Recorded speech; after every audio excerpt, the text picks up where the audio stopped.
সাব্বির রহমান রুম্মান তার কি ক্যাপাবিলিটি, তার কি দক্ষতা, তার কি যোগ্যতা, তিনি কি করতে পারেন, তার কি করার সক্ষমতা আছে, সব কিছু এই একটা ইনিংস দিয়ে তিনি আরো একটাবার প্রমাণ করে দিয়েছেন বা দেখিয়ে দিয়েছেন। কামব্যাকটা এরকম ভাবে সাব্বির রুম্মানের এটা হয়তোবা কল্পনার বাইরে ছিল।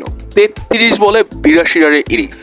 এই ইনিংসটা শুনলে যে কেউ বলবে আদ্রে রাসেল খেলেছে বা হার্দিক পান্ডিয়া খেলেছে, ক্লিন ম্যাক্সওয়েল খেলেছে, এরা খেলেছে, কিন্তু এই ইনিংসটা সাব্বির রুম্মান খেলেছে। আর এই ইনিংসটা একমাত্র সাব্বির রুম্মানের খেলার যোগ্যতাই আছে, এটা আমি মনে করি। এই ইনিংসে তিনি 9টা ছক্কা হাঁকিয়েছেন।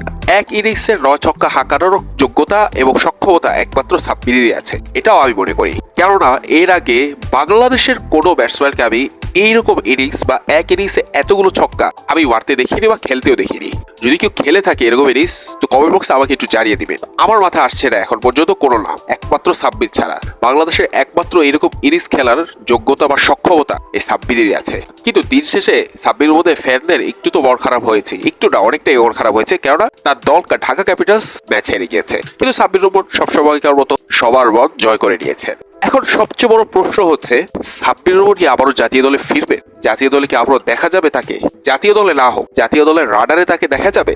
তাকে সেখানে আসার সুযোগ করে দিবে বিসিবি? কেননা এরকম ইনিংস একটা ব্যাটসম্যান খেলে দেখিয়েছে, তো তার কি যোগ্যতা আছে, তার কি ক্যাপাবিলিটি আছে, সেটা নিয়ে তো আর আমাদের সন্দেহ থাকার কথা না। তো সাব্বির রহমানের এই ইনিংসটাই এই প্রশ্নটা উঠাতে বাধ্য করেছে যে জাতীয় দলে কি আবারও ফিরবেন সাব্বির রহমান? সাব্বির রহমান যদি এই আসরে আরো 2 থেকে 3টা 50 করতে পারে, সবসময় তো আর 33 বলে 82 হবে না, কিন্তু 160 170 স্ট্রাইক রেট মেনটেন করে 2-3টা 50 করতে পারে, তাহলে জাতীয় দলে বা জাতীয় দলের রাডারে অবশ্যই আসবেন, এটা আমি মনে করি।